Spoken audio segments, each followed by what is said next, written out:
Welcome back to Tech Tip Thursday. This week we have Matt here, one of my other master techs, and he's going to talk to you about brake fluid.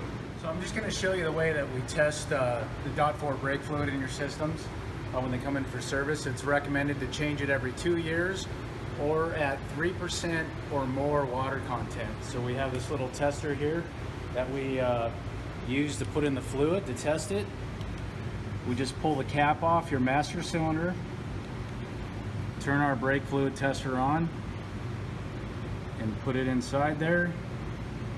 You watch the lights go up on this one. It's gone all the way up to 4%. So it's definitely recommended to change the fluid at this time. So what we do is we flush the system with the .4 Platinum fluid that Harley's come out with. After we're done with that, the ABS models, we'll hook them up to our computer. We'll do a service to that just to make sure that the system's been bled correctly, and it activates the valves and everything in your ABS module, make sure everything's working correctly.